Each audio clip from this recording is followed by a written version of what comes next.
Hello guys, कैसे हैं आप? उम्मीद करते हैं कि आप सब खैरियत से होंगे, खुश होंगे। भाई देखने जा रहे हैं गौरव सर की वीडियो। अगर आपको पसंद आए तो लाइक और सब्सक्राइब चैनल को जरूर कर लीजिएगा। तो देखते हैं। भगवान में मानने वाले धर्म इस्लाम और क्रिश्चियनिटी ने कई देशों को कन्वर्ट कर लिया, बट हिंदुस्तान के सामने हार गए। 1400 सालों का इतिहास, 70 प्लस इन्वेजन्स।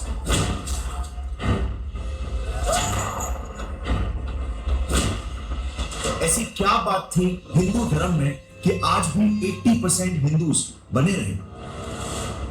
इंडिया की 3000 साल पुरानी सबसे डिस्टर्बिंग मर्डर मिस्ट्री जो आज तक कोई सॉल्व नहीं कर पाया। 1920s मोहनजोदारो। मिट्टी के नीचे मिला एक छोटा सा कमरा, अंदर 14 कंकाल, औरत, बच्चे, मर्द आपस में सिमटे हुए, जैसे एक परिवार किसी चीज से छुप के बैठा हो और एक ही पल में मौत ने जकड़ लिया। कुछ ही दूर निचली सीढ़ियों पर 2 और कंकाल गिरे हुए मिले। बॉडी पोस्चर जैसे बची खुची आखिरी ताकत से जान बचाकर भागने की कोशिश कर रहे। 9 सालों की खुदाई, 37 कंकाल और हर एक का एक ही अनसॉल्व सवाल, ये लोग आखिर किस चीज से भाग रहे थे? क्या वो घटना इतनी विशाल थी कि एक पूरे सभ्यता को एक ही रात में खत्म कर सकती थी? मगर जरा रुको, ये सिर्फ एक क्राइम सीन नहीं है, ये आपकी और मेरी कहानी का पहला पन्ना भी है। क्योंकि आज आप जो भी भगवान को पूछते हो, जो पहचान कैरी करते हो, उसकी शुरुआत इन्हीं कमरों के अंदर हुई थी। दुनिया की सिर्फ 5% जमीन मगर 80% इंसानों की आस्था बस 2 जगह से निकली, एक मिडिल ईस्ट, दूसरा इंडिया। मगर इन दोनों जमीनों ने ऐसे रिलीजियंस बनाए जो एक दूसरे के बिल्कुल ऑपोजिट थे। मिडिल ईस्ट के रिलीजियंस कहते हैं एक भगवान, एक किताब, एक सच। मगर इंडिया कहता है हर चीज में भगवान, पेड़ में भगवान, नदी, हवा, अनंत भगवान, अनंत सच्चाइयां। क्यों मिडिल ईस्ट ने मोनोथीज्म को चुना और इंडिया ने पॉलीथीज्म को चुना? मगर सबसे शॉकिंग बात, इस मैप को जरा देखना। इजिप्ट 3000 सालों तक अन्य भगवान, 300 साल में पूरा क्रिश्चियन। रोम 800 साल अन्य भगवान, 70 सालों में क्रिश्चियन कन्वर्ट। पर्शियन 1000 साल पुराना ज़ोरोआस्ट्रियनिज्म, अरेबियंस ने 200 सालों में इस्लामिक बना दिया। मिडिल ईस्ट का स्ट्रॉन्गेस्ट और कट्टर एक भगवान वाला कॉन्सेप्ट हिंदुइज्म के कमजोर और लिबरल मेनी गॉड्स वाले कॉन्सेप्ट को खा क्यों नहीं गया? 2500 साल, 70 प्लस इन्वेजन्स, अनंत केओस, कुछ भी यूनिफाइड नहीं। और फिर भी हिंदुइज्म आज दुनिया का इकलौता सबसे बड़ा सर्वाइविंग पॉलीथीस्टिक रिलीजन है, एक स्ट्रक्चरल और मैथमेटिकल आउटलायर। इसका जवाब धार्मिक आस्था में नहीं है, माइथोलॉजीज में भी नहीं है। इसका जवाब एक ऐसे सिद्धांत में, एक ऐसे लॉ में जो पूरे ब्रह्मांड को चलाता है, भगवानों को तक। ज्योग्राफी कोड लिखती है, रिलीजियन अपडेट होता है और ये लॉ रियलिटी को जोड़े रखता है। मगर उससे पहले चलो 3000 साल पुराने एक मर्डर केस को सॉल्व करते हैं। 3000 साल पहले 3 मेजर सिविलाइजेशंस हुआ करते थे, इजिप्ट, मेसोपोटामिया और इंडस वैली सिविलाइजेशन। इस कहानी की शुरुआत होती है इजिप्ट एक ब्लेस्ड स्टेट से। 1350 बीसी इजिप्ट, एक राजा ने मर्डर किया, किसी इंसान का नहीं, एक भगवान का। इजिप्ट में कई भगवान थे, आतुन, आइसिस, ओसिरिस, अमून। मगर फैरो यानी कि राजा एमेनहोटेप द फोर्थ ने पावर को कंसंट्रेट करने के लिए ऑर्डर दिया, अमून का नाम हर दीवार से खरोच दो, मूर्तियां तोड़ दो। अब से 1000 भगवान नहीं, बस एक होगा, आतिन, वन गॉड वन ट्रूथ, बाकी सब झूठ। अब आयरनी देखना, उसका अपना नाम अमून पर था, उसने बदल कर रख दिया आखेनातन, जिसका अर्थ आतुन के लिए यूजफुल। नए भगवान के लिए बनाई नई राजधानी रेगिस्तान में अमरना। और जूडाइज्म से भी 750 साल पहले दुनिया का पहला मोनोथीस्टिक रिलीजन इजिप्ट में पैदा हुआ। मगर कोई भी इसके बारे में क्यों नहीं जानता? क्योंकि 15 साल बाद जैसे ही फैरो मरा, इस नए रिलीजन पर से लोगों ने यू टर्न ले लिया। अमरनाथ खाली, तोड़े हुए टेंपल्स रिस्टोर्ड, सारे भगवान अपनी जगह पर वापस। उसके खुद के अपने बेटे ने अपना नाम बदलकर टूटांखमून रख लिया, पुराने गॉड अमून पर। और आखेनातुन, जो राजा भगवान को मिटाने चला था, इजिप्शियंस ने उसे ही इतिहास से मिटा दिया। लिटरली 3200 साल बाद गलती से डिस्कवर हुआ था इजिप्ट का ये डिलीटेड फैरो आखेनातुन का वजूद अमरना के कुछ लेटर्स। सो आखिर क्यों मरा एक भगवान का कॉन्सेप्ट इजिप्ट में? वेल इसीलिए नहीं मरा क्योंकि भगवान कमजोर थे, इसीलिए मरा क्योंकि इजिप्ट जन्नत था। देखो इजिप्ट ना एक ज्योग्राफिकली ब्लेस्ड स्टेट था। ईस्ट वेस्ट में रेगिस्तान, नॉर्थ में समुंदर, बीच में प्रेडिक्टेबल नाइल नदी, 3000 साल में बस सिर्फ 5 से 7 major invasions, very strongly stable. ऐसे सेफ घर में एक भगवान वाली कट्टर आइडेंटिटी की जरूरत ही नहीं पड़ती। अब अगर आपने इसी सीरीज का पहला वीडियो देखा था तो हमारा मॉडल याद होगा। कोई भी सभ्यता तभी स्टेबल होती है जब उसमें साइकोलॉजिकल और सोशल केओस ना हो, साइकोलॉजिकल सोशल स्टेबिलिटी हो, जिसे स्ट्रक्चर देने का काम इतिहास भर में रिलीजन ने किया है। मगर इजिप्ट का पुराना सिस्टम पूरा पॉलीथीज्म पर ही स्ट्रक्चर था। Beliefs, politics, law, economics, architecture. So social structure काफी स्टेबल था, इसे चेंज करने का इनफ प्रेशर नहीं था। सेकेंड, साइकोलॉजिकल स्टेबिलिटी के लिए अपने चॉइस के भगवान में मानना एक लग्जरी होती है, और इजिप्ट के सेफ स्टेबल एनवायरनमेंट ने उस लग्जरी को जिंदा रखी थी। वंस अगेन लोगों के पास कोई प्रेशर ही नहीं था अपने पूरे सोसाइटी के स्ट्रक्चर को चेंज करने के लिए, जस्ट बिकॉज एक राजा ने चाहा। पर यही लग्जरी 612 किलोमीटर दूर नॉर्थ इजराइल के नसीब में बिल्कुल भी नहीं थी। इजराइल इजिप्ट की तरह एक सिक्योर देश बिल्कुल नहीं था, एक ओपन हाईवे था। दुनिया के 3 सुपर पावर्स के बीच एक पतला 470 किलोमीटर लंबा स्ट्रिप, इजिप्ट, मेसोपोटामिया, एनातोलिया, और ठीक बीच से निकलती विया मैरिस, दुनिया की सबसे बिजी ट्रेड आर्टरी। इसका मतलब ये था इजराइल में ट्रेड तो आता था, मगर साथ ही आते थे आर्मीज, कॉन्वॉइस और इन्वेजन्स। इजिप्ट जहां पर ज्योग्राफिकल जन्नत था, वहीं पर इजराइल ज्योग्राफिकल जंगल बन रहा था। और नतीजा देखना, इजिप्ट 3000 साल एक ही सिविलाइजेशन पैरोस ने राज किया, बस हार्डली 5 से 7 इन्वेजन्स हुए। मगर इजराइल की राजधानी Jerusalem 2 civilisational destructions, 23 sieges, 52 attacks, 44 invasions. सबसे स्टेबल अथॉरिटी ये सिर्फ 100 साल इंडिपेंडेंटली राज कर पाई। इजिप्ट के धर्म को सिर्फ ऑर्डर को मेंटेन करना था, मेंटेनेंस मोड। इजराइल के धर्म को अपने वजूद को मिटने से बचाना था, constant survival mode. 586 BCE Jerusalem, Babylon की आर्मी जेरूसलम की दीवारों के बाहर खड़ी है, 18 महीने से घिरे हुए हैं। खेत तबाह, व्यापार तबाह, अनाज और पानी खत्म, भूखमरी इतनी भयानक कि बाइबल खुद लिखती है माओ ने अपने खुद के बच्चे पकाए पेट भरने के लिए। ये हॉलीवुड नहीं है, लैमेंटेशंस 4:10 के लिटरल वर्ड्स है। और फिर दीवार लिखती है बेबीलोनियंस का अंदर आक्रमण।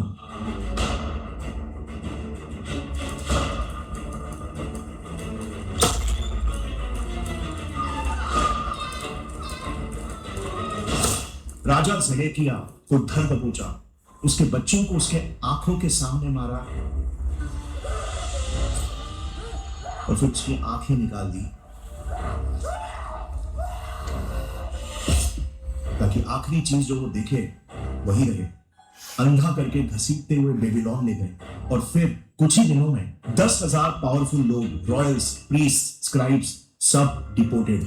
अब ज्यूइश मान्यताओं के हिसाब से ज्यूस भगवान के चोजन लोग थे, मगर एक ही रात में बेबीलोनियंस ने ज्यूइश आइडेंटिटी के तीनों पिलर्स को डिस्ट्रॉय कर दिया। राजा अंधा, कैद में, मंदिर राख में, जमीन बंजर और खाली। जेल की सलाखों के पीछे लोगों और प्रीस्ट के जहनों में एक डेंजरस सवाल पैदा होने लगा। अगर याहवे हमारा भगवान, हमारा राजा, मंदिर और जमीन कोई हमें नहीं बचा सका, तो क्या ये याहवे की हार है? क्या बेबीलोनियन देवताएं याहवे से ज्यादा पावरफुल है? क्या बेबीलोनियन बनना ज्यादा सेफ है? अगर यहूदियों ने एक पल के लिए भी इसका जवाब हाँ मान लिया होता, तो ज्यूइश आइडेंटिटी हमेशा के लिए खत्म हो जाती। उनका भगवान, उनकी कहानी, उनका नाम सब बेबीलोन के अंदर डिसॉल्व हो जाता। मौत सिर्फ शरीर को खत्म करती है, लेकिन पहचान का कत्ल वो इंसानी वजूद की मेमोरी को भी इतिहास से डिलीट कर देता है। और इसीलिए बंदिश के इस ट्रॉमा और एक्सट्रीम साइकोलॉजिकल केओस के जोन में एक नया धार्मिक इंटरप्रिटेशन बॉर्न हुआ। याहवे हारा नहीं है, याहवे हमसे गुस्सा है। बेबीलोन एक अटैक नहीं था, याहवे की चेतावनी थी। हमने यावे की वफादारी को छोड़कर दूसरे भगवानों को फॉलो किया, इसीलिए हमें सजा मिली है। Book of lamentations. ये नैरेटिव तेजी से फैलने लगा और हुआ एक aggressive upgrade. Book of Isaiah का जाप और जोर से होना चाहिए। I am the Lord and there is no other. और यहीं से मोनोथिज्म के पहले सक्सेसफुल म्यूटेशन की शुरुआत होती है, so that an identity can survive under intense geographical and existential pressure. मगर एक पावरफुल रिलीजन सिर्फ आइडियोलॉजी नहीं होती, फास्ट, रिपीटेबल और high bandwidth narrative transfer system होता है। और यहीं पर जुडाइज्म का मास्टर स्ट्रोक आया। रिलीजन को अब जमीन से ही आजाद कर दो। भगवान अब मंदिर में नहीं रहेगा, भगवान अब हर जगह पर कोड हो जाएगा। कानून में, शरीर में, खाने में, समय में, किताब में और वफादारी के सबूत में। सबात, लॉ में लॉयल्टी, फूड लॉस, लाइफस्टाइल में लॉयल्टी, सर्कमसिशन, शरीर पर लॉयल्टी का permanent proof, Jewish text, religion के मेमोरी का पोर्टेबल हार्ड ड्राइव। किंग चला जाए, आइडेंटिटी बचेगी। टेंपल टूट जाए, आइडेंटिटी बचेगी। जमीन छीन ली जाए, आइडेंटिटी बचेगी। और नतीजा, प्रेशर में म्यूटेट हुआ एक सील्ड सर्वाइवल कैप्सूल जो किसी भी प्रकार के आइडेंटिटी डिस्ट्रक्शन और प्रेशर को झेल सकता है। एक भगवान, एक कानून, एक लोग, हजारों सालों तक कैद भुगता। ग्रीक्स ने राज किया, रोमन्स ने बर्बाद किया, हॉलोकॉस्ट ने मिटाने की कोशिश की। आज दुनिया भर के 7 कॉन्टिनेंट्स में ज्यूस फैले हुए हैं, मगर फिर भी identity intact, memory intact. Judaism survival engineering ideology का एक मार्वल था, मगर इसकी एक बड़ी लिमिट थी। यह आइडियोलॉजी सर्वाइव करने के लिए बनी थी, तेजी से फैलने के लिए नहीं। Jews do not seek to convert people to Judaism. और इसीलिए आप देखोगे ज्यूस आज भी दुनिया की सिर्फ 0.2% आबादी है, जबकि mother of Christianity and Islam है। सो कैसे इन्हीं के आइडियोलॉजिकल बेस पर बने दुनिया के 2 सबसे बड़े रिलीजन्स को आज दुनिया भर की 54% आबादी फॉलो करती है, मगर जुडाइज्म को सिर्फ 0.2%, क्योंकि ज्यूइश मॉडल में बस एक चीज की कमी थी जो ये दोनों रिलीजन्स जल्द ही पूरा करने वाले थे। 1380 बीसी सीरिया, सबात से भी 800 साल पहले 2 राज्य मिटानी और हिटाइट के राजा एक दूसरे पर भरोसा नहीं करते थे और उनके बीच में एक समझौता होता है और उसके गवाह पता है कौन बनते हैं? भगवान इंद्र, वरुण, मित्र और नासत्य। आर्कियोलॉजिस्ट को एक क्ले टैबलेट पर यही नाम लिखे मिले हैं जो हिंदू ऋग्वेद के भगवान हैं, मगर आज से 3200 साल पहले वो भी कहां मिले? सीरिया की जमीन में, तब जब हिंदुइज्म फॉर्मली एग्जिस्ट ही नहीं करता था। आखिर कैसे? क्या हिंदू भगवानों के अंशों का जन्म वेस्ट से हुआ था? और क्यों वेस्ट में भगवान कंप्रेस होते गए हजारों से एक, लेकिन इंडिया में मल्टीप्लाई होते गए लाखों, करोड़ों और फिर अनंत? इसका जवाब इंडस वैली सिविलाइजेशन के अंशों में दफन है। लेकिन पता है, ज्योग्राफी ने सिर्फ सिविलाइजेशन और उनके गॉड्स को ही शेप नहीं किया, हजारों सालों तक वेल्थ की बाउंड्रीज को भी डिसाइड किया, मगर आज वो बाउंड्री टूट चुकी है। आज इंडिया में बैठा एक आम इन्वेस्टर भी एप्पल, एनवीडिया, माइक्रोसॉफ्ट, गूगल और टेस्ला जैसी कंपनीज के थ्रू ग्लोबल एआई रेवोल्यूशन की ग्रोथ का हिस्सा बन सकता है। एनवीडिया ने पिछले 10 सालों में लगभग 33,000% रिटर्न दिया है, यानी कि 1 लाख की इन्वेस्टमेंट की वैल्यू करीब 3.3 करोड़ हो गई।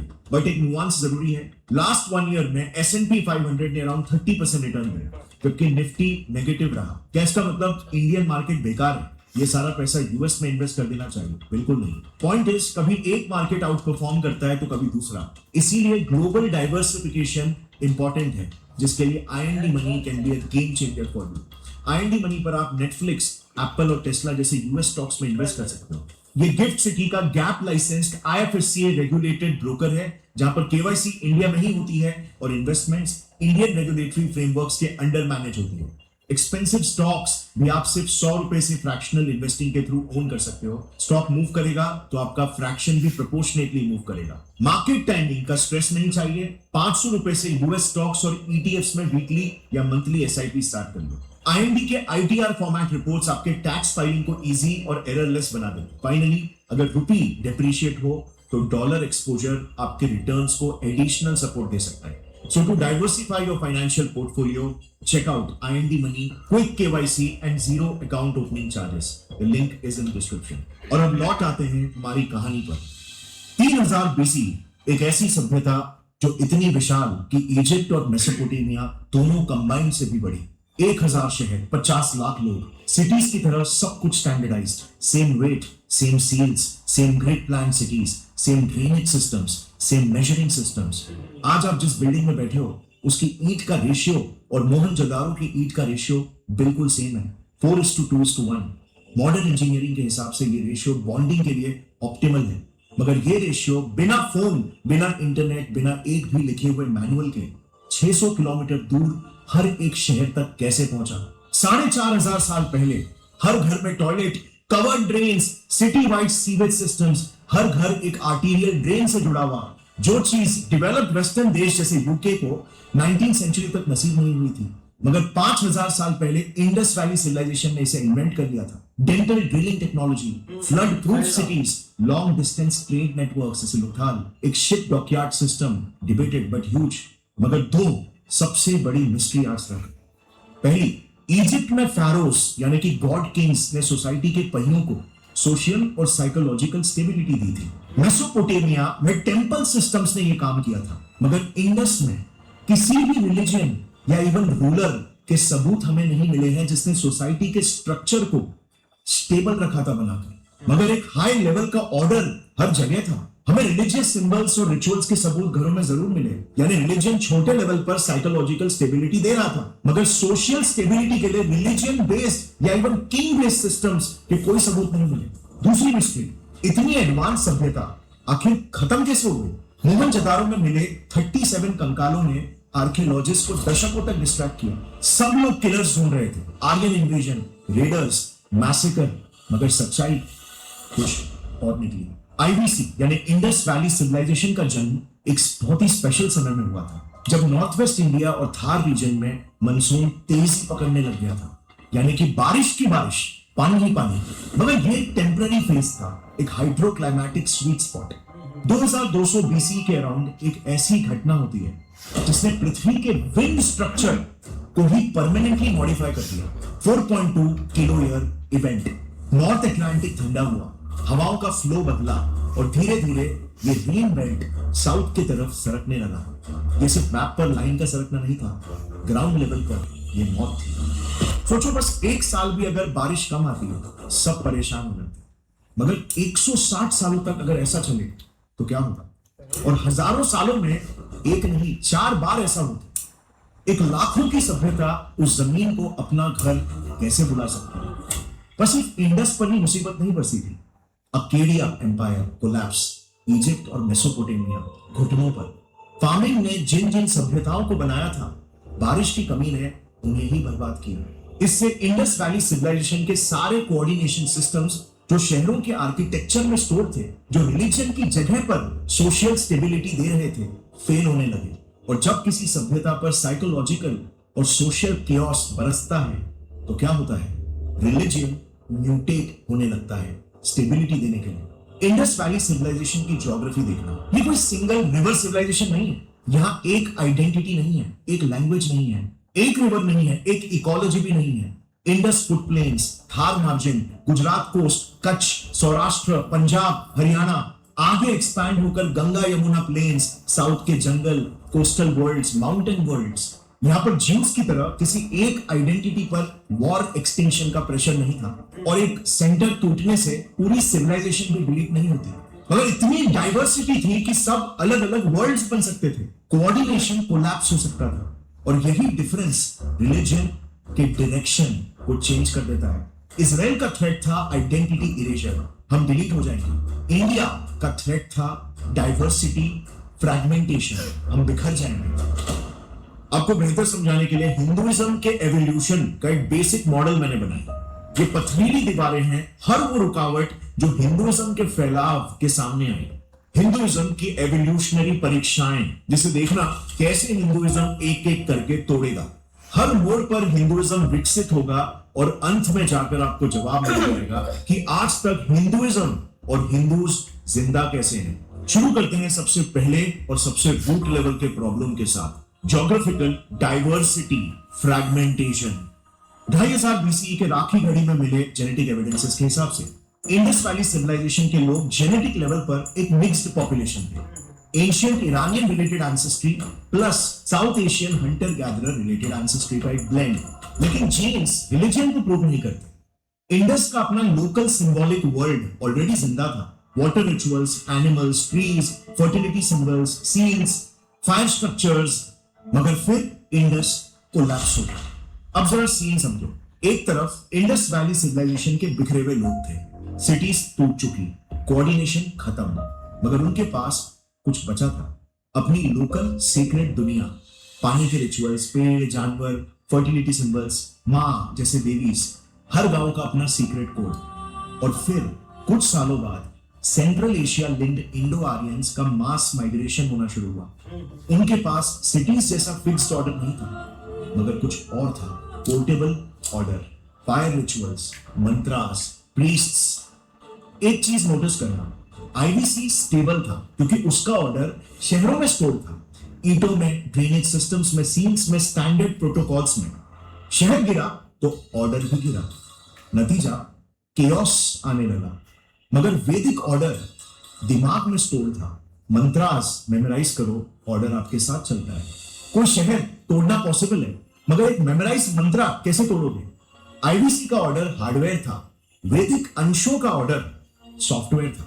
और जब हार्डवेयर टूटा, सॉफ्टवेयर ने स्टेबिलिटी दी, साइकोलॉजिकल और सोशल दोनों। दो दुनियाएं मर्ज हुई, आईवीसी की फ्रैगमेंटेड मगर सीक्रेट दुनिया और वैदिक पोर्टेबल रिचुअल सिस्टम।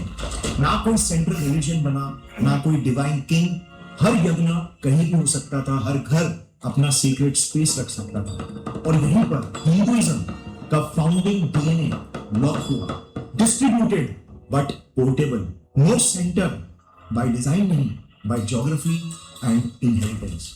इससे टूटी हिंदुइज्म को रोकने वाली सबसे पहली दीवार। मगर अब सामना होता है अगली दीवार से, जो है सोशल डाइवर्सिटी। जैसे मौसम स्टेबल हुआ, एक नया कियोस उभरने लगा, फार्मिंग वापस से एक्सपांड हुई, गंगा के मैदान में नए किंगडम्स खड़े होने लगे, कुरु, पंचाला, आबादी बढ़ी, रिसोर्सेस बढ़े, वही पुराना सोशल केओस, कंपटीशन और lack of trust and coordination create होने लगा। इजिप्ट ने इस प्रॉब्लम को फेरोस से सॉल्व किया था, एक डिवाइन किंग, एक कमांड सेंटर। मगर इंडिया का सिचुएशन इजिप्ट से बहुत अलग था। यहां पर एक्सट्रीम डाइवर्सिटी की वजह से अलग अलग एक्टर्स के अलग अलग नीड्स थे। प्रीस्ट वेदास के कैरियर्स थे, सो स्टेटस उनके लिए इंपॉर्टेंट था।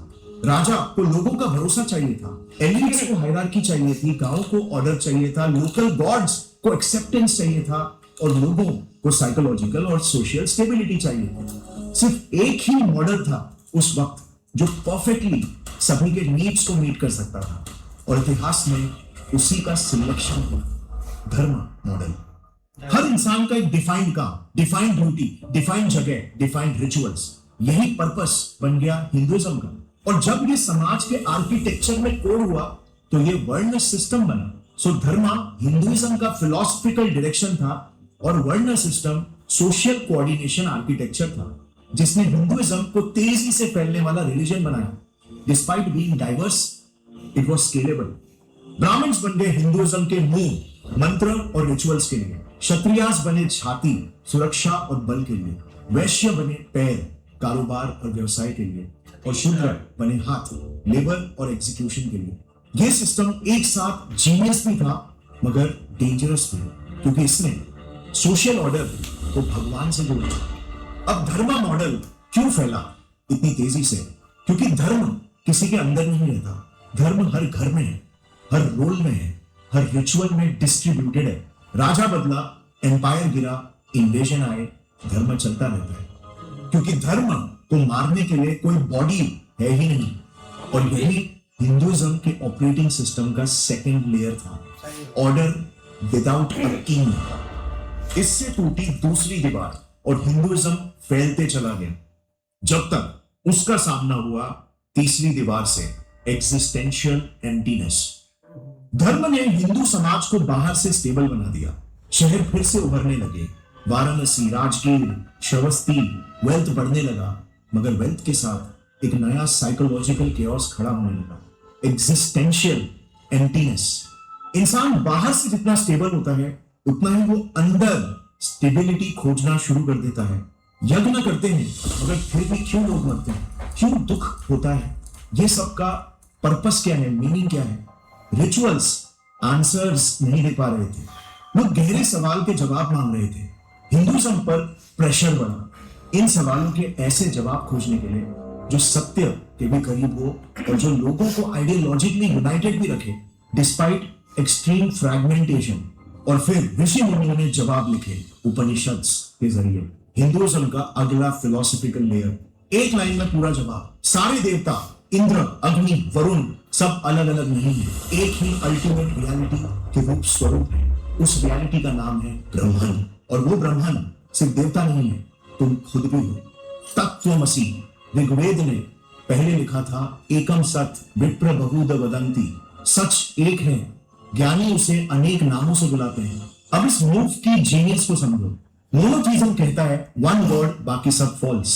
उपनिषद्स कहते हैं वन रियलिटी सारे गॉड्स उसी के रूप, कोई फॉल्स नहीं। हिंदुइज्म को मोनोथीज्म की डेप्थ भी मिल गई बिना पॉलीथीज्म की फ्लेक्सिबिलिटी खोए।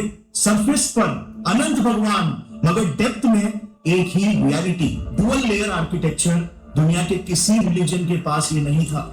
इससे टूटी तीसरी रुकावट और हिंदुइज्म का सामना हुआ चौथी दीवार से, कंप्लीटिंग आइडियोलॉजीज। प्रकृति ने कई धर्मों को मिटाया, उनकी समाधि लगाई।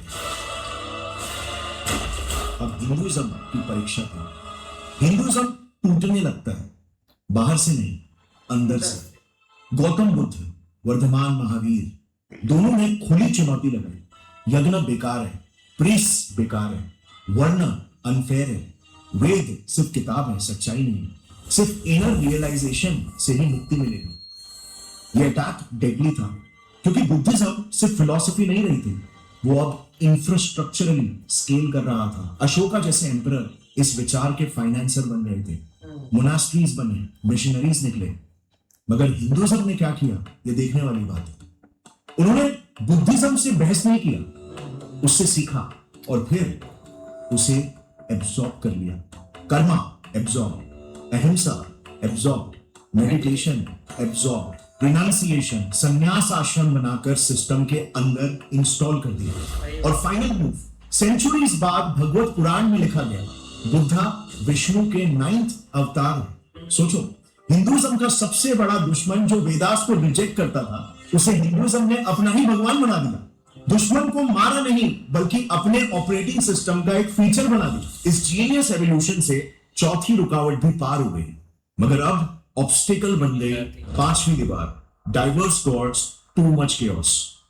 मौर्यन एम्पायर गिरा, हर रीजन में अलग अलग किंगडम्स, अलग अलग भाषाएं, अलग अलग लोकल देवता, हर गांव का अपना खुद का कुल देवता, हर जंगल की अपनी देवी। वैदिक सिस्टम अब बढ़ते डाइवर्सिटी और कॉम्प्लेक्सिटी को हैंडल नहीं कर पा रहा था। अगर ऐसे ही चलता रहता, फ्रैगमेंटेशन निश्चित था। इंडिया रोमन पॉलीथीज्म की तरह 1000 टुकड़ों में बिखर जाता और हिंदुइज्म भी रिलीजन नहीं हिस्ट्री होता। यहां पर रूट प्रॉब्लम ये थी कि अब तक हिंदुइज्म सिर्फ एलिट्स के लिए ज्यादा था, संस्कृत सीखे हुए इंटेलेक्चुअल्स के लिए, ब्राह्मण्स के लिए, क्षत्रियास के लिए, प्लस हाई लेवल के एब्स्ट्रैक्ट कॉन्सेप्ट्स उपनिषद्स के। अब ये ज्ञान हर किसी तक कैसे फैले, यहीं पर चढ़ा एक लेयर कहानियों का। रामायण, महाभारत, 18 पुराणास, इन कहानियों ने क्या किया, हर लोकल देवी देवता को बड़े सेक्रेड यूनिवर्स ब्रह्मांड में प्लग इन कर दिया। तुम्हारे गांव की देवी वो दुर्गा का रूप है, तुम्हारे जंगल का देवता वो शिव का अंश है, तुम्हारी नदी खुद देवी है, तुम्हारा अगला भगवान विष्णु का अवतार होगा। किसी को डिलीट नहीं किया, सबको ऐड कर लिया। मोनोथीज्म का ऑपरेशनल रूल सब्ट्रैक्शन था, तुम्हारा गॉड फॉल्स। हिंदुइज्म का ऑपरेशनल रूल एडिशन, तुम्हारा गॉड भी हमारा गॉड है। इसी नेचर की वजह से हर एक नया कस्बा, हर नया कबीला, हर नया रीजन हिंदुइज्म का हिस्सा बनता गया, बिना वॉर के, बिना कन्वर्जन के, बिना मिशनरी के। हिंदुइज्म स्प्रेड नहीं हुआ, हिंदुइज्म ने एब्सॉर्ब किया। रामायण, पुराणास जैसी कहानियों ने हिंदुइज्म को एक एब्सॉर्प्शन मशीन बना दिया, जिससे ये धर्म पूरे देश में फैलने लगा। मगर अब सामने फिर से खड़ी हो गई एक नई और खतरनाक दीवार, इन्वेजन का खतरा। 500 से 1200 CE regional kingdoms, Cholas, Pallavas, Chalukyas, Rashtrakutas, सबने टेंपल्स बनाए। मगर ध्यान दो, किसी ने भी एक सेंट्रल टेंपल नहीं बनाया। कोई हिंदू वैटिकन नहीं बना, कोई हिंदू मक्का नहीं बना। इसकी जगह पर बना एक ग्रिड, 12 ज्योतिर्लिंगास, सोमनाथ से रामेश्वरम तक, 51 शक्ति पीठास, बलूचिस्तान से आसाम तक, 4 धाम इंडिया से चारों कोने में, 7 सेक्रेड नदियां, कुंभ 4 अलग शहरों में घूमता हुआ और इन सब को जोड़ने वाला पिलग्रिमेज यात्रा, करोड़ लोग हर साल एक सेक्रेड नेटवर्क पर चलते हुए। अब इसका मतलब समझो, इंडिया ने टेंपल्स नहीं बनाए, इंडिया खुद ही एक टेंपल बन गया। गंगा सेक्रेड, हिमालय सेक्रेड, हर पहाड़, हर नदी, हर संगम सेक्रेड। अब एक सवाल, आप इस रिलीजन को कैसे डिस्ट्रॉय करोगे? जेरूसलम का टेंपल तोड़ा, जूडाइज्म को एक्साइल में जाना पड़ा, ज़ोरोआस्ट्रियन 5 टेंपल्स तोड़े, पर्शिया कन्वर्ट हो गया। मगर यहां पर क्या आप गंगा को तोड़ सकते हो? हिमालय को जला सकते हो? 51 शक्ति पीठास जो 4 मॉडर्न देशों में फैले हुए हैं, सब एक साथ मिटा सकते हो? सेक्रेड ज्योग्राफी को कॉन्कर नहीं किया जा सकता क्योंकि वो बिल्डिंग नहीं है, वो कॉन्टिनेंट खुद है। हिंदुइज्म का कोई होली सेंटर नहीं था। इससे दुश्मनों के लिए इस धर्म को रोक पाना ऑलमोस्ट नामुमकिन हो गया। Obstacle number 7, the final test, exclusive worship. Hinduism का पूरा इंफ्रास्ट्रक्चर खड़ा हो गया, फिजिकल प्लस आइडियोलॉजिकल, मगर अब भी भगवान तक पहुंचने के रास्ते में बीच में मिडिल मैन थे, संस्कृत समझने, रिचुअल्स करने वाले ब्राह्मण्स। ये एक डेंजरस वीकनेस था क्योंकि कॉमन आदमी जैसे किसान, जुलाहा या फिर मोची अब भी सिस्टम के बाहर खड़ा महसूस कर रहा था। उसे कोई दूसरा सिस्टम अपना बना सकता था और तभी जड़ पकड़ा द भक्ति मूवमेंट ने। तमिलनाडु के अलवार्स और नायनार से शुरू हुआ, फिर पूरे इंडिया में कबीर, रविदास, मीराबाई, तुलसीदास, चैतन्य, नामदेव, इन सभी ने एक ही बात कही, भगवान तक पहुंचने के लिए ब्राह्मण की जरूरत नहीं है, संस्कृत की जरूरत नहीं है, मंदिर की जरूरत भी नहीं है, सिर्फ प्रेम और भाव चाहिए, अपनी भाषा में, अपने घर में, अपने दिल में। और ये आम लोगों तक पहुंचाया आर्ट और कविताओं के जरिए। भक्ति मूवमेंट से ये धर्म पूरे हिंदुस्तान में फैल गए, कोई रोक नहीं, कोई बंदिश नहीं। और अब नोटिस करो, इस असेंबली का हर एक लेयर एक ही प्रॉपर्टी शेयर करता है, नो सेंटर। अब पूरी असेंबली एक नजर में आपको दिखाता हूं। इंडस वैली सिविलाइजेशन ने दिया नो सेंटर, वेदास ने दिया पोर्टेबल ऑर्डर, धर्म ने दिया ऑर्डर बिना राजा के, उपनिषद ने दिया एक सच अनंत रूप, पुराणास ने दिया एब्जॉर्प्शन, टेंपल्स ने दिया जमीन खुद मंदिर कॉन्सेप्ट, भक्ति ने दिया भगवान बिना मिडलमैन।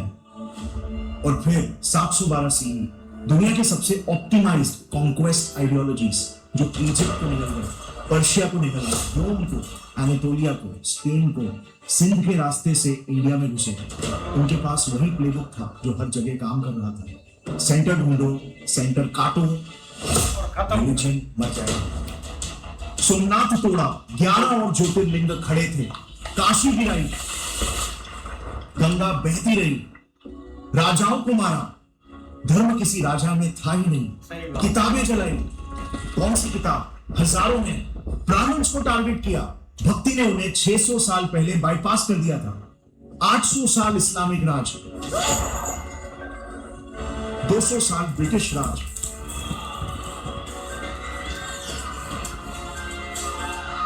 तलवार, कलम, पैसा, कोर्ट, स्कूल्स, हर हथियार एक ही दीवार से आकर टकराए, जो दीवार थी ही नहीं। वो एक ऐसी चीज से लड़ रहे थे जो हर जगह थी और कहीं नहीं थी। गौरव ठाकुर साइन, जय हिंद। जाने से पहले फ्रेंड्स, ऐसे ही यार बहुत अच्छी इंफॉर्मेशन थी और वीडियो भी भाई काफी कमाल की। लेकिन भाई देखा जाए ना, ये एक रियलिटी है। आप अगर किसी रिलीजियस को फॉलो करते हैं तो उसमें काफी चीजें आ जाती है। लेकिन आप अगर इजिप्ट की या मतलब कि ये जो वेस्ट का सारा एक एरिया या इलाका है ना, इसमें काफी मतलब कि ऐसी चीजें हुई हैं, इसमें ऐसे ऐसे इंपायर आए हैं जो कि आप सोच भी नहीं सकते, जिन्होंने मतलब कि राज किया। और उनका मिशन ही एक होता था कि अगर मतलब कि इजिप्ट में एक क्रिसेंट है तो भाई खत्म करो, दीवारें उनकी मतलब कि हर चीज खत्म करो और अपना एक रोब दबाव उधर कायम करो। और जो भी होता भी रहा, इसमें कोई शक नहीं है। लेकिन अगर बात करें ना आप मतलब कि जूश की, तो वो सबसे एक हिस्ट्री एक कमाल किया। मतलब कि थोड़ा सा एक एरिया था उनके पास और इनका यही एक मिशन था कि भाई इनको हमने घेरना है और खत्म कर देना है। एक इनकी जो आइडेंटिटी है ना वो ये खत्म कर देनी है। मतलब कि ये पैदा ही ना हो, ये एक चीज इनकी उभरे ही ना, तो वो एक इजी उनको लगता था कि मतलब कि हम ये चीज कर लें। इसलिए भाई फिर जोश एक फैल गया, वो एक जगह रह ही नहीं। मतलब कि कोई कहीं निकल गया, कोई कहीं निकल गया, एक अपनी आइडेंटिटी मतलब कि एक साबित करने के लिए। बाकी अगर बात करें ना तो ये एक क्राइसिस भाई हमारे यहाँ तो इधर बहुत सारा चलता है, पाकिस्तान में आइडेंटिटी क्राइसिस है। लेकिन अगर आप इस साइड की बात करते हैं ना तो इधर बहुत सारी ये चीजें आई हैं। मतलब कि क्रिसेंट आए राजा, उन्होंने अपनी चीजें चलाना स्टार्ट कर दी। इस्लामिक आए, उन्होंने अपनी चीजें स्टार्ट कर दी, एक कन्वर्ट कर दिया सबको। लेकिन आप अगर हिंदुज्म की बात करते हैं ना या सारे इस रीजन की बात करते हैं तो ये चीज है खत्म करनी भाई ना मतलब कि इम्पॉसिबल थी, बहुत ज्यादा इम्पॉसिबल थी। और हिंदुज्म से अगर आप उन्होंने किया है ना एंड में जो बताया कि हमने चीजें एक सीखी हैं, हमने उस चीज को खत्म नहीं किया। अब बुद्ध जो है बुद्धिज्म, तो भाई उनको भी उन्होंने मतलब कि उस चीज को खत्म नहीं किया, उससे ऑब्जर्व हुए, उन्होंने सारी चीजें सीखी, लेकिन एंड पर उस चीज को साथ ही जोड़ दिया जो कि अभी हम देख भी रहे हैं। बाकी जो हिंदुज्म है ना वो एक थोड़ा सा नहीं था, वो फैला हुए थे बहुत। मतलब कि गंगा रिवर है, ये इनका ये मिशन होता था कि भाई सोमनाथ को तोड़ो और ये सारी चीजें खत्म हो जाएगी। अगर आप पुरानी हिस्ट्री पर आते हैं तो भाई इंडस वैली, मोहनजोदाड़ो हिस्ट्री, जो कि मतलब कि इन्होंने टोटली खत्म कर दी थी। वो एरिया थोड़ा सा था, मतलब कि था तो बहुत, लेकिन लोग उधर जो रहते थे ये जैसे ही मतलब कि इन्होंने किया सारा कुछ खत्म किया, बेचारों को नीचे ही दब दिया और वो चीज खत्म कर दी। अब मतलब कि इतने सालों बाद वो चीज एक उठी है, मोहनजोदाड़ो हमने देखा उधर कितनी एक चीजें छुपी हुई थी, जो हिंदुज्म के साथ चीजें जुड़ी हुई थी वो उधर भाई मतलब कि निकली, जो मतलब कि वो चीजें यूज करते थे। बाकी अगर आप हिंदुज्म की बात करें ना तो सोमनाथ को गिराने से कुछ नहीं होता, 12 ज्योतिर्लिंग और भी हैं, गंगा रिवर बहती रहेगी, आप राजा खत्म कर दें फिर भी हिंदुज्म खत्म नहीं होगा। तो ये एक चीज बहुत एक सीखने वाली है, मतलब कि जो रिलीजियस है ना वो कभी भी नहीं खत्म हो सकता। और हिंदुज्म से तो बहुत सारी चीजें एक सीखनी चाहिए। यार आप ये देख लें, इजिप्ट में बहुत ज्यादा यार आप है, ये देख और ये लें, सारे वो सूरज को पूजते हैं, वो पेड़ को पूजते हैं, वो हर चीज को जो भाई सुख देती है ना उस चीज को पूजते हैं। आप भाई उस रिलीजन को खत्म कैसे कर सकते हैं?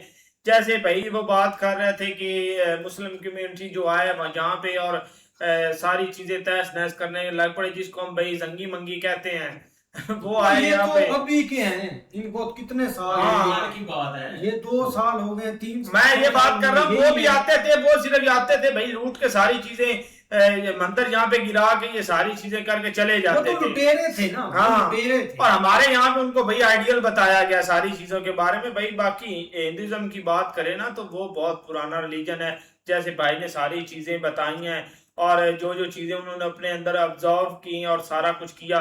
बाकी भाई यरूशलेम की बात करें ना, वहां पे बहुत चीजें हुई हैं, वहां पे इतनी जंगें हुई हैं, भाई इतने लोग मरे, ये तो अब भाई कुछ भी नहीं होता। उस टाइम पे बहुत वहां पे जंगें लड़ी गई हैं और बहुत भाई मारा काटा गया है एक दूसरे को। बाकी भाई ये बात करें ना मोहनजोदड़ो की, वहां पे जो हिस्ट्री है ना उसके बारे में भाई ने ठीक चीजें जो है ना वो बताई हैं। बिल्कुल यार, सर की काफ़ी अच्छी वीडियो थी और उन्होंने ना बहुत एक पहले से ये चीज़ें स्टार्ट की है। मतलब ये कि एक बीसी में वो चले गए हैं, मतलब तब से चीज़ें वो एक उन्होंने स्टार्ट की है। और ये देख ले कि एक किस तरह एक रिलीजन जो है ना सारे उनको एक मतलब एक नुकसान पहुंचाने की कोशिश की या कैसे एक उसको स्ट्रांग बनाया। हर एक की एक अलग अलग हिस्ट्री है, चाहे उसमें इस्लाम आ जाए, उसमें चाहे क्रिश्चियन आ जाए, चाहे उसमें हिंदुइज्म आ जाए।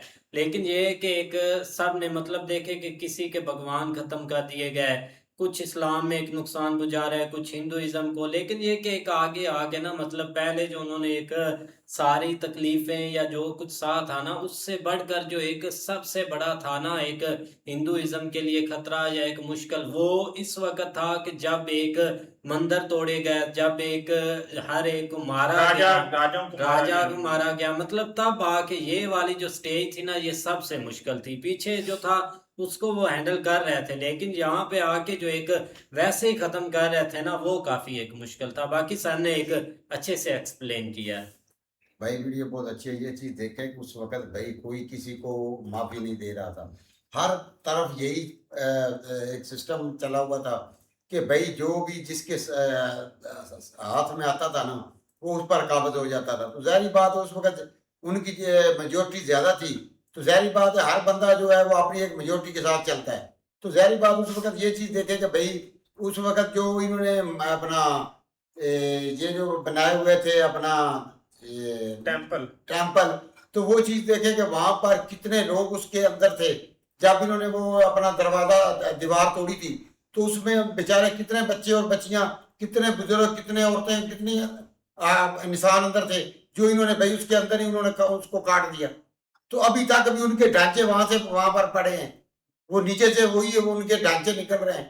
तो ये चीज है उस वक्त भाई हर बंदा जो है ना उसको अपनी अपनी पड़ी हुई थी। तो ये चीज है कि भाई वो भाई ने सही बताया कि भाई कोई लोग थे जो सिर्फ एक को पूजते थे, कई लोग थे कि वो कभी इसी भगवान को पूजते थे, कभी किसी और चीज को पूजते। ये उस वक्त भाई हर बंदे में जो एक जो उसका माइंड सेट था जैसा था उसी चीज के हिसाब से वो चलता था। तो जाहिर बात है वही उसने करना था भाई। इस तरह भाई वीडियो काफी अच्छी है कि ये देखे कि भाई उधर कितना जुल्म किया गया है, और ये देखे कि जब को एक अपना जगह को खोदा गया ना तो बीच भाई कितनी अपना औरतों, बच्चों और मर्दों के भाई ढांचे उधर से निकाले गए और बहुत जुल्म उधर किया गया था। लेकिन ये देखे कि भाई उधर अपना इस वाक़े से भाई उधर गुर्बत कितनी थी, यहाँ देकर के वो भाई अपना बच्चे जो हैं उनको भाई पका कर भाई वो खा रहे हैं, बहुत जुल्म उधर हुआ था। लेकिन इसके पीछे भाई ये रीजन भाई धर्म ही है और कोई भी नहीं है क्या, जो किसी के हाथ में आता वो हिसाब ने किया है क्या। नहीं, बिल्कुल ऐसे क्या, लेकिन भाई शुरू से ही ये चीज़ जो है ना वो चलती आ रही है। लेकिन एक टाइम के ऊपर जो है ना वो मतलब जो भी थोड़ा सा ताकतवर हो जाता था ना उसकी यही एक कोशिश होती थी कि भाई मैंने जो अगला है ना उसको ख़त्म करना, उसकी आइडेंटिटी तक जो है ना उसको भाई मैंने जो है ना वो मिटाना है। लेकिन रिलीजियस बेस की अगर बात करें तो भाई इंडिया ने यहाँ पे भाई जो हिंदुइज्म है उसने यहाँ पे बहुत सारा एक जो मतलब चीज़ें देखी हैं, मतलब बहुत एक किस्म के मुश्किल टाइम देखे हैं, और हर एक जो भी इधर भाई ऊपर से आया है उसने भाई ख़त्म करने की कोशिश की है। लेकिन उसके हाथ कुछ भी नहीं आया, क्योंकि यहाँ पे भाई उन्होंने एक यूनिटी एज ए इस चीज़ को भाई एक आगे से एक्सेप्ट करते, मतलब जो चीज़ वो चाहते थे ठीक है नुकसान वो करके जाते थे। एक बहुत सारे लोग जो उन्होंने डर से भाई जो है ना वो मतलब एक कन्वर्ट भी हुए थे, लेकिन उसके बावजूद भी भाई यार ये जो आपका खिता है ये सीरिया, इजिप्ट, ये सारा खिता क्रिसेंट और जूश ही होते थे। सारे अब सारे मतलब के एक मसले ये था कि आइडेंटिटी खत्म करनी है, मतलब कि जूश है खत्म करो, अगर कोई बचता है उसको कन्वर्ट करो और अपने में लेकर आ जाओ, ये चीज होती थी।